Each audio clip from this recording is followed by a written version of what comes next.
La parole est à Geneviève Garrigos pour une explication de vote du groupe Paris en commun. Monsieur le maire, mes chers collègues, leader de l'occupation pacifiste de la place Tahrir, qui s'inscrit dans ce vent de liberté que nous avons baptisé Printemps arabe et a conduit au départ de Hosni Moubarak, Alaa Abdel Fattah a passé la majorité des 10 dernières années en prison. Détenu arbitrairement pour des motifs aussi fallacieux que l'utilisation abusive des réseaux sociaux, il est devenu le symbole de la dérive autocratique de l'Égypte. Notre Conseil lui a attribué dans le sillage de la visite d'État du président Al-Sisi la citoyenneté d'honneur, avec 3 autres défenseurs libérés depuis, comme l'a rappelé Jean-Luc Romero. Michel. À l'isolement, 7 jours sur 7, torturé, il a entamé une grève de la faim le 2 avril de cette année.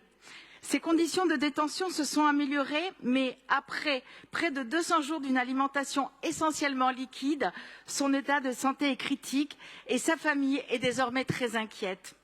Malgré les mobilisations qui s'amplifient aux États-Unis et en Grande-Bretagne, le gouvernement égyptien reste inflexible et nie la gravité de son état de santé. Pourquoi cet acharnement? Eh bien parce que Alaa n'est pas simplement une figure emblématique du mouvement pour la démocratie.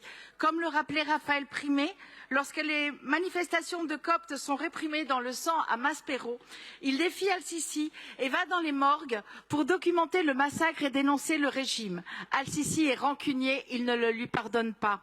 Aujourd'hui, sa vie est en danger, réellement en danger. Il y a urgence à ce qu'il puisse être examiné par un médecin de confiance, pas un médecin de l'armée égyptienne. Qu'il soit britannique ou tout au moins avec un représentant de l'ambassade dont il a la nationalité par sa mère et qu'il soit libéré sans plus attendre. À la veille de la COP27, la contestation s'amplifie contre ce sommet qui va se tenir dans un pays où plus de 60 000 personnes sont détenues arbitrairement, où les libertés sont inexistantes.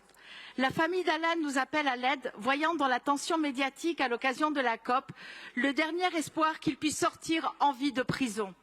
Paris, ville des droits humains, soutient les défenseurs de la liberté et par ce vœu répond à l'engagement que nous avons pris en attribuant la citoyenneté d'honneur à Alaa Abdel Fattah. Alaa ne peut pas mourir en prison, Alaa doit vivre. Merci. Merci beaucoup Geneviève Garrigos.